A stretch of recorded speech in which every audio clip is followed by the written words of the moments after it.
What's up, Ninja Nation? This is Bowman 9000, aka the Trombone Ninja, and this is episode number 4, I believe, 4 of this podcast.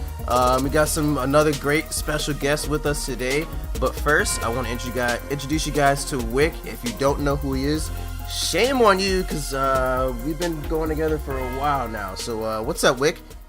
What is up, Ninja Nation? It is Wick here.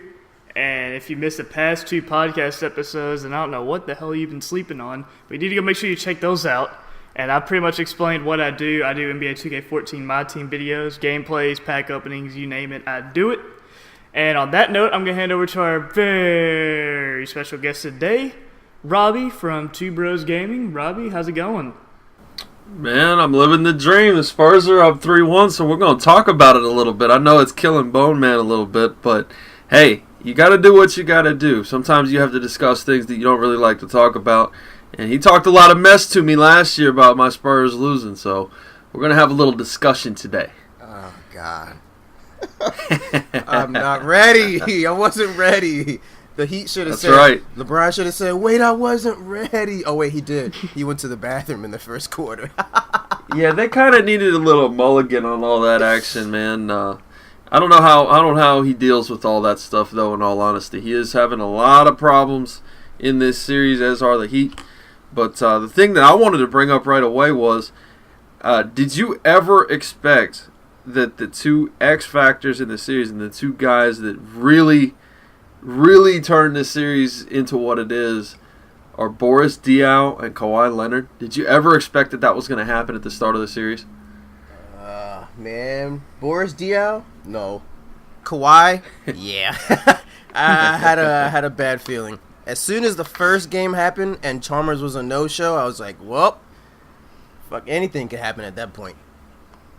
I never expected the Spurs to have a 3-1 lead against Miami. Like, that just feels weird saying that, to be honest.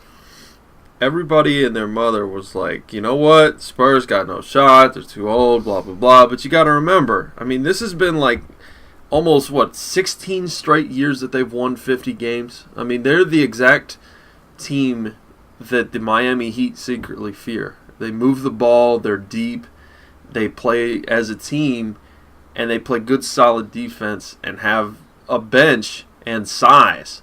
All those things work against Miami. That's why Miami had trouble against the Pacers in last year when they were doing really well with Roy Hibbert and everything. Anytime that you have size against a small ball lineup, you can pound the paint.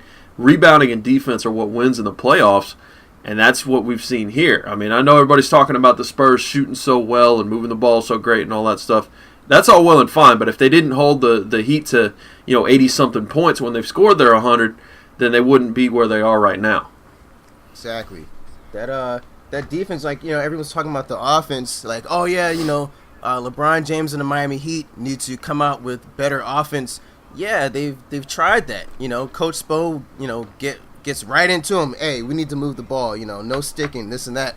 But the passing lanes are not there. There's no next pass. You make that next pass, it's a fast break going to the other side. So that's kind of, that makes most of the ball handlers weary because nobody wants to be the guy with 7 turnovers in one half. But they have to try. I'm at a loss for words on how this exactly happened. Like the first game, okay, so we had a fluke game. Okay, fine, whatever. We lost. Cool. Second game, I'm pretty sure we still shot like 50-some% and still we won that game. Game 3, we shot 50-some% and we still lost. So, I mean, I don't know how to say about the Spurs defense. Like, yeah, the Spurs defense is swarming, but our percentage still looks good. Theirs just looks way better. It's definitely a combination of both. What do you think, Wick? I feel like the Spurs are the more experienced team here. I mean, Duncan's up there, Tony Parker's up there, Ginobili's up there as far as age goes, and then we even got some of the younger stars like Boris Diaw, Danny Green, and Patty Mills. What's Kawhi Leonard. Yes, Kawhi thank Leonard. you. Both of Kawhi, both of them. Yes, both of them are starting to step it up and show that they have the future potential to become a star in the league, possibly. Oh, God. The thing with the Spurs is that they have really good passing from their big men as well.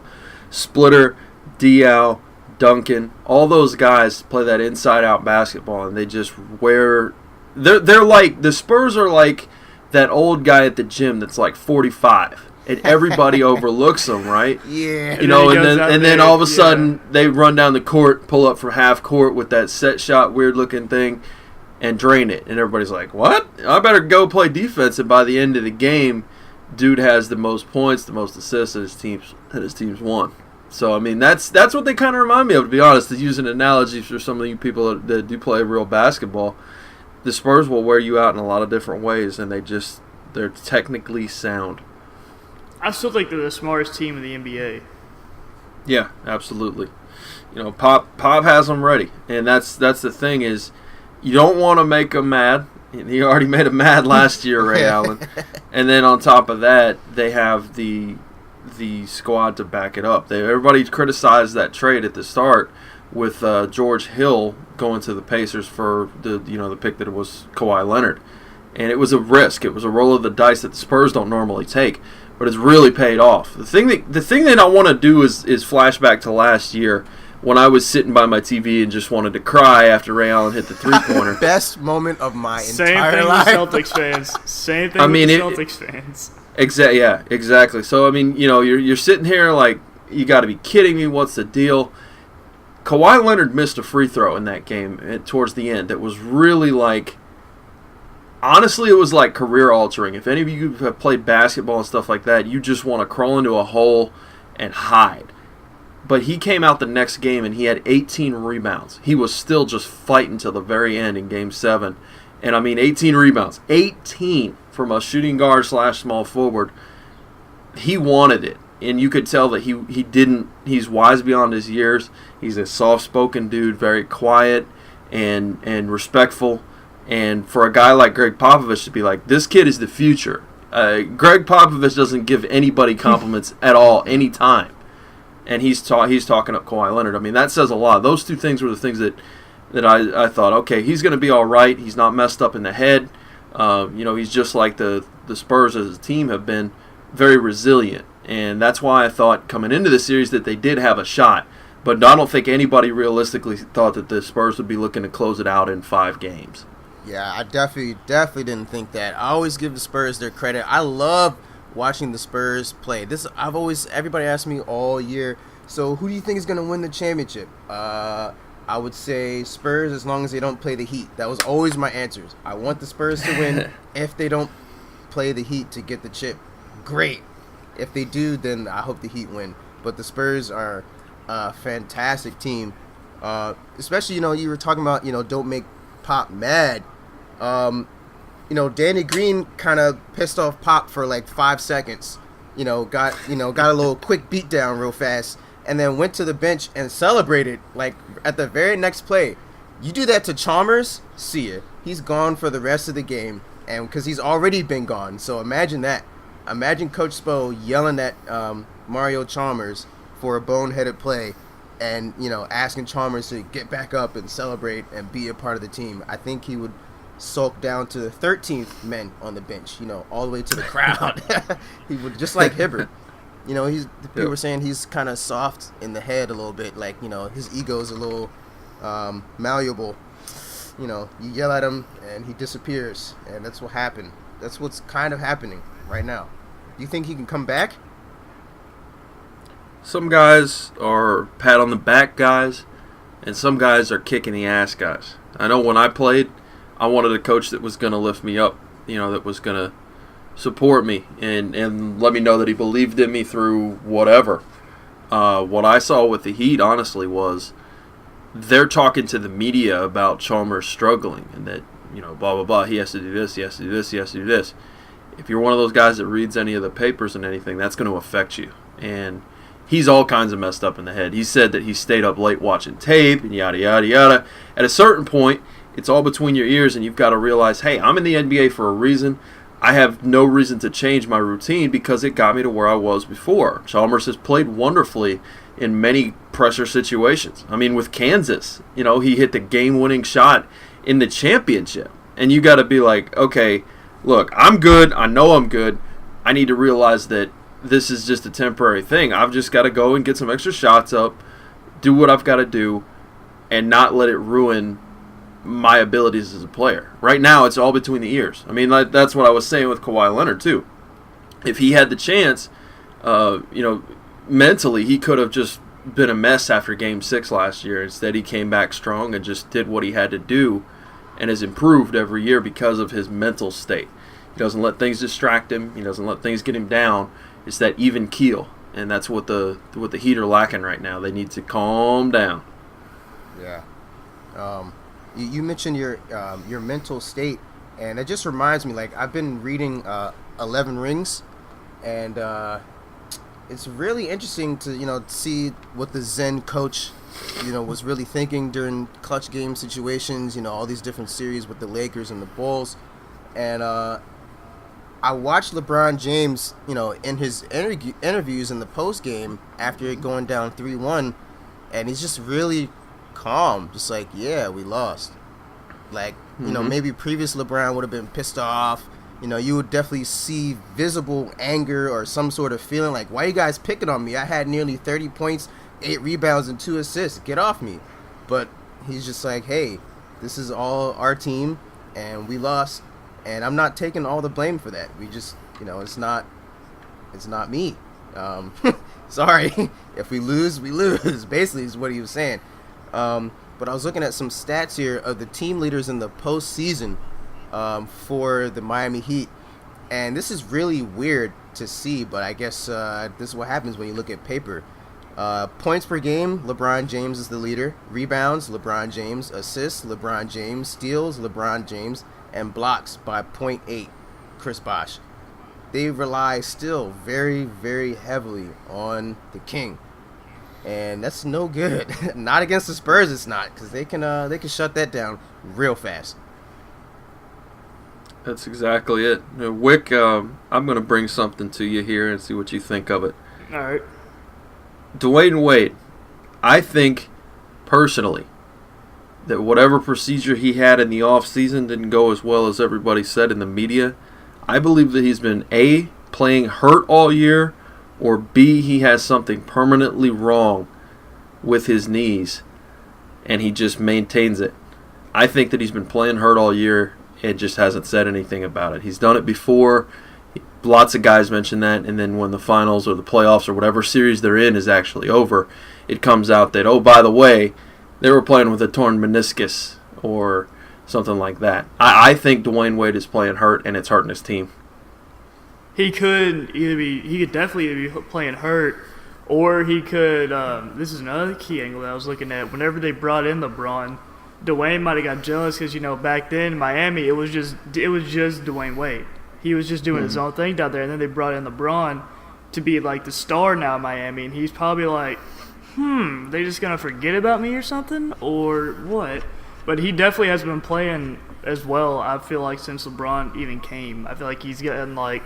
He's playing like he's old. He's playing like he's extremely old, which he kind of is almost, but he's playing 10 years ahead of his age. I want the flashback. Yeah. The flashback? I want the flashback. You want the throwback Dwayne Wade card in 2K15? Yes! Can we create that? Yeah. Yes. Yeah, he definitely needs one of those. He looks a little overweight. He looks a little out of shape to me. And those are two things that you definitely don't want to be in the finals. I applaud the Heat for trying to rest him during the year. Yeah. But, I almost would have liked to have seen them instead of, hey, Dwayne, 1 or 2 good games out of every 5, you're sitting the bench. Honestly, if it was September, or I should say October, and he wasn't ready to go, they should have sat him until he was fully healthy. Because they could have gotten by, and they didn't get the first seed anyway. Right. That's the time that you have to lean on LeBron and stuff like that. I mean, during the Bulls, you brought up Jackson. With the Bulls championship years, there were times when Scottie Pippen was hurt, and they just said, you know what, Jordan, it's your time to shine. You got to carry us for a little while. Deal with it. And he did, and they did just fine. Pippen lost half his vertical in 1 year. Yeah. Because of how long he was out and how he wasn't really able to work out, that kind of thing. He had a foot problem. Yeah, for a whole season and a summer. For the majority of the season, he waited until the end of the summer to get his surgery done. Stop me if this sounds familiar, Dwayne Wade. And so when you get to that point, it's like, okay, you know, maybe you should have waited. You shouldn't have waited as long, yada yada. But if you're not ready to go, you're not ready to go. I wonder if the Heat didn't manage that, and if Dwayne Wade didn't manage that as well, and it's coming back to hurt him right now. I mean, Dwayne Wade had a terrible last game, just terrible. Yeah, definitely. That game. What did he do last game? Let's look at it.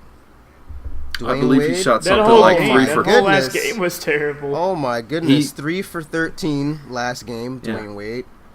He made half of his free throws, and that was about it. He got 4 steals though. That's about it. 4 steals and 4 assists. You know, he started deferring. How many turnovers? Ooh, turnovers. Only 3. Surprisingly. Okay, so you got 4 steals and 3 turnovers. That means he netted 1. Right. Exactly. The assist to turnover ratio isn't doing so hot there either. That's been an issue. They had a game where I believe James had 7 turnovers. Yes. Wade had something like 5 or 6. And again, if you give the Spurs that many turnovers, even just between 2 people, that's a problem. The Spurs don't turn the ball over when they play well, and that was an issue. You know, the biggest thing to me though, when the Heat won the one game that the Heat won, and what the Heat have to do to take a victory in the next game, they've got to pound the paint. Chris Bosh has to suck it up, get down low, and bang with Duncan and Splitter and all those guys, and put the ball in the basket. Yeah, because honestly, he did a great job in that game, and that's the Spurs a little bit of their weakness. If Bosh can take Duncan out, outside a little bit because he's got that shot, and then also mix that in with a few post ups and everything, he's going to wear him out. I mean, Duncan is an old man, like it or not. Yeah. He's got some Dwayne Wade knee problems himself. He's just figured out how to play with them. And, I hate to say it, but in 2K, his speed rating's like a 45. You're like, come on, get down the court. Come on. Let's but go. Sometimes he gets down, in real life, he gets down the court, fairly quickly along with everybody else. He's not like Shaq, like lagging way back, like, oh, guys, I'm here, 14 seconds left to go on the shot clock. Come on, give me a minute, hang on. Yeah. They need some sort of signature skill for mental game next year. Just throw that out there. But it's tough. It's going to be a tough road for the Heat. Honestly, they did not look like they had the body language of a team that was ready to come back from a deficit and make history. No. They have to win this game. I mean, I know, they lose, then the Spurs are champions, but if they have to win this game, I feel I can actually see LeBron leaving Miami if they don't win this game. Oh my God! Don't I'm even not tell kidding. me. I'm not kidding. I can totally see him going back to the Cavs if they don't win this game. I just took a glass of water. What? All the way back to the Cavs? I can see it. Oh man! Imagine Kyrie and LeBron, and if they draft A. Wiggins. Oh, I mean that's like the same thing. It could be deadly. That's the same thing as summer of 2010. Can you imagine Chris Bosh, Dwayne Wade, and LeBron James? They imagined it already, and they got it handed to him in the finals. So, I would hate to see LeBron leave. I would love to see LeBron for quote-unquote losing in the finals. I would love to see him leave. And then let the Cavs get to the finals and then lose, in the first season. It's like the same thing all over again. Does LeBron really want to do that again? He's spoken like a guy that's going to stick around, and I think that if the Heat can work their magic with either a trade or free agency, or if they pull in Melo, like everyone keeps the rumors coming around, if they try and pull in Melo, he's going to stay. Yeah, he's got to put his money where his mouth is, and the Heat have to eat some salary cap space, or get the guys, the big three, to re-sign for less money. Honestly, the thing that everybody's overlooking is I don't feel that Dwayne Wade is a max player anymore. I hate to keep beating up on Wade, but it's the truth. I mean, he every once in a while he goes back to old Flash, and you see him flying in there and dunking on somebody, and you're like, okay, where is that every game? Because that's what it used to be. If he's willing to take a reduced role and some reduced money, he's the 4th option in Miami if Melo comes in. That's. I mean, I still, honestly, Melo is a sexy option, don't get me wrong. Yeah. But how are they going to play? How is that? I don't see that fitting, and I don't see them being able to play with 3 basketballs during the game. Right. So I mean that's a problem. You have not fixed your defensive problems. Oh, you definitely haven't. And why don't you bring in Steve Nash while you're at it? Right, like Melo has played defense for exactly 1 year of his career, in my opinion. It was the year that the Knicks won 55 and got to the second round, and they did great there. And he's really made the effort, but he's in the same boat as LeBron right now. He's all by himself, it feels like. And he's 30. Same as LeBron, right? Same as D Wade. Is he LeBron? Yep. D Wade's 30. Something like that. They're pretty close. Ray Allen's 30, I think, or pretty damn close. Oh, Ray Allen's like 36. He's old. That's Jesus Shuttlesworth, man. You can date it by the movie. Oh yeah. I mean that movie came out years ago now. Oh goodness. Wick, as we start to wrap it up, who do you think is going to be any lineup changes? Who would you say is going to be the lineup for both teams? Why not? I would see. I don't know. I think I could. I don't know. I can't tell if there's going to be any type of lineup changes at all, or if they're just going to stick with the same one.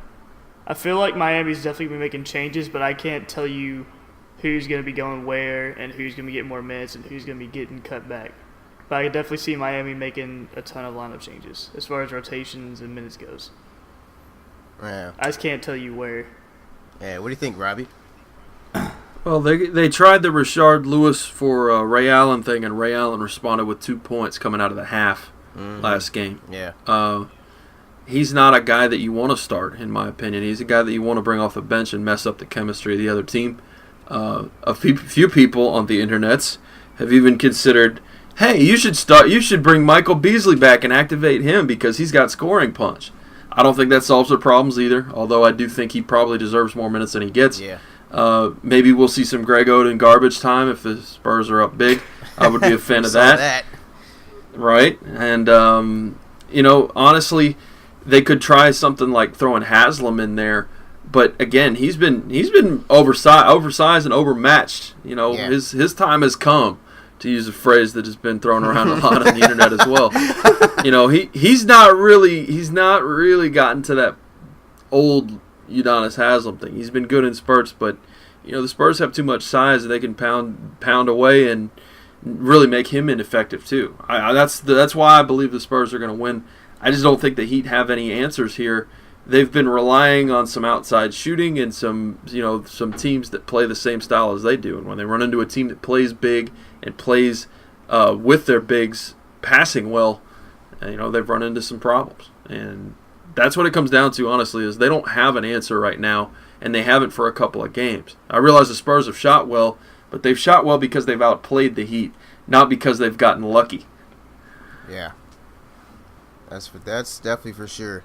I was looking at maybe I'm not saying to start this guy, but I'm looking at last game, and actually James Jones went perfect from the floor. I don't know what they did to get him to go perfect.